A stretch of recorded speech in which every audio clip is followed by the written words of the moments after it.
the objective, I think, of the program in my mindset is that through this program, it really showed how families, people who don't know each other can come together, can reason together, and work out their own ills.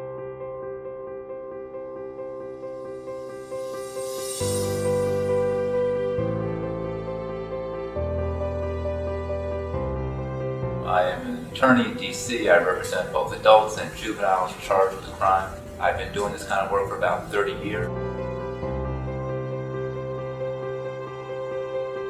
I find that my clients respond positively to the process, having the ability to be heard at the table, to discuss sort of what their version of what happened, how they were feeling about it.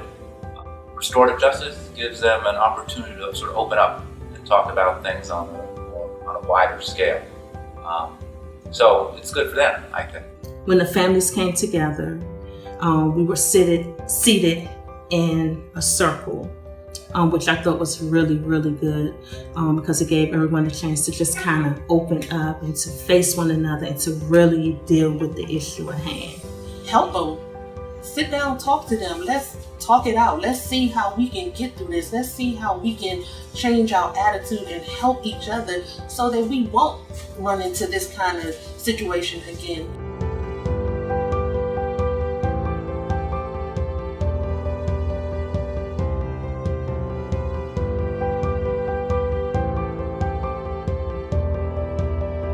A lot of these kids talk about coming into the system in a very passive way.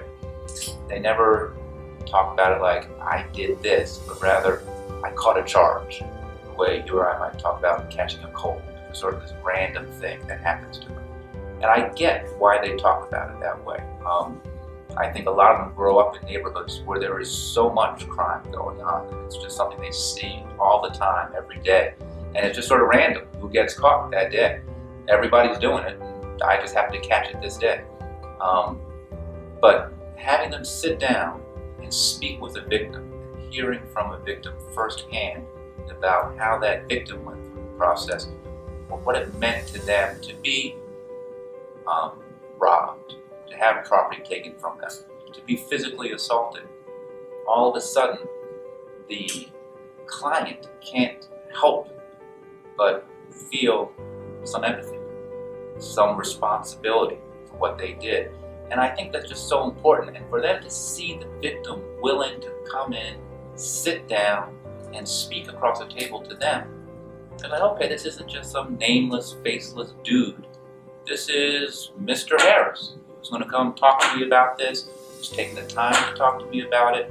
I have yet to have a client who has come out of this process and complained about it. Also, it would give my son an opportunity to apologize for what he had done, and also kind of feel that regret, feel the regret for what he did, and to kind of talk about it and discuss why it happened in ways that it could have been avoided. Felt pain. She felt pain, and I could see that the respondent knew that she did wrong. I could see that she felt bad for what she did.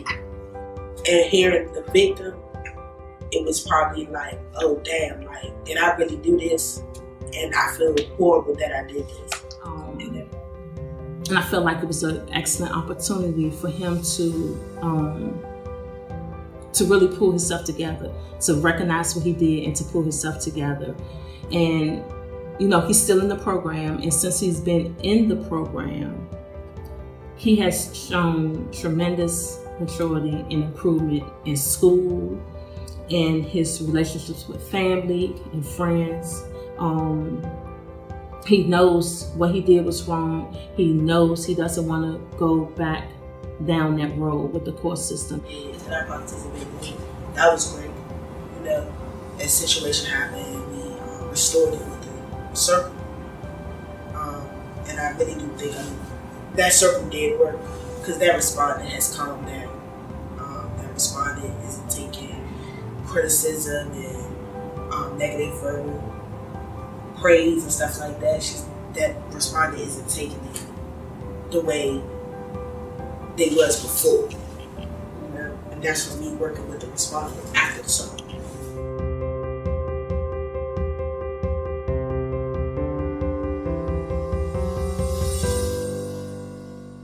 So I was a bit skeptical because I wasn't sure that victims truly would want to participate in this program or in restorative justice, because they have to basically face the person who committed the offense. I felt like it was also an easy way out for offenders as well. But what I've learned in my experience is that, one, for offenders, it is not an easy way out, because they do have to face this person who they've committed this harm against. It's not an easy thing to do, to admit that you're wrong. Well, to have power in a case for a victim is extremely important in my experience, because the offense started with them not having power and not having control.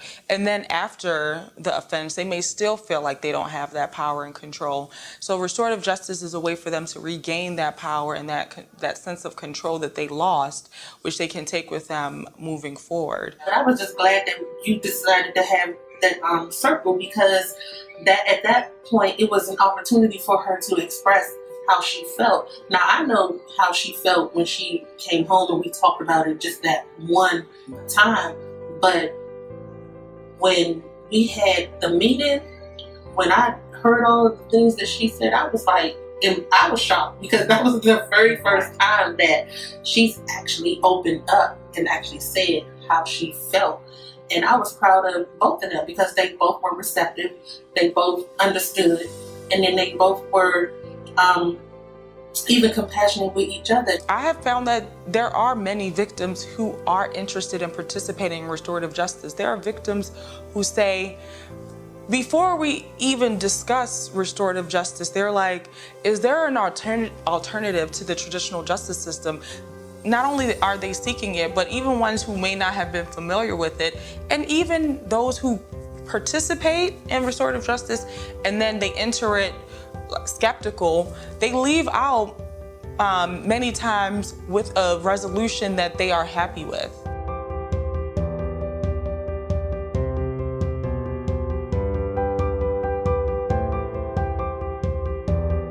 My clients tend to get arrested in sort of two very different scenarios. One is when the victim is a stranger to them. The other, and unfortunately a large portion of the cases, involve the victim being someone they actually come into contact with on a regular basis. And part of that is just poor decision-making, poor coping skills on the part of the respondent, my client. They tend just not to know how to talk their way out of a problem, and they instinctively resort to use of force or something like that. It's always gratifying as part of the restorative justice program to see my client be able to repair a relationship with someone who they're going to be seeing on a consistent basis. Yes, and at the end of the conference, we came in together, and there was a little anxiety, and but by the time we finished, when the conference was over, everyone was happy. It was like everyone felt confident that my son wouldn't do anything like that. They felt safe. Our kids still go to the same school. As a matter of fact, my son and the victim, they're friends now. Talk it out. And that's why I said I'm so glad that we had this restorative justice thing, because it allowed for a lot of things to happen, a lot of expressions, a lot of even if somebody was angry, they were able to get it out. They were able to express how they feel, and it just, I'd rather talk it out than to just see somebody get punished for something that's so minor that could be corrected. But you put them in a circle for 5 or 6 people that care about the situation, also care about the respondent and the victim. It might can change the whole situation to where the victim can go tell friends about it. The respondent definitely will go home and tell their homeboys, their homegirls what just happened. It sucks when these kids get in trouble. The first thing they do is sit them down to the court and try to arrest them. A like, you know, if people open that door to this RJ situation, we can help a lot of our kids. There's a lot to be said for the adversarial process, but in terms of mending relationships, it's probably the worst way to work something out. Restorative justice gets rid of all that, and it allows instead the parties, without the lawyers coming in and mucking things up, it allows parties to sit down, they talk it out, they reach, if all goes well, a resolution that everybody is happy with, and you just don't see that at a trial. By definition, someone is unhappy at the end of the trial. Restorative justice, if it's handled properly, and if both parties buy into it, at the end of it, both parties walk out with the understanding that something bad happened, but amends have been made, and now we move forward. And that's just it's a much better way when you're talking about repairing a community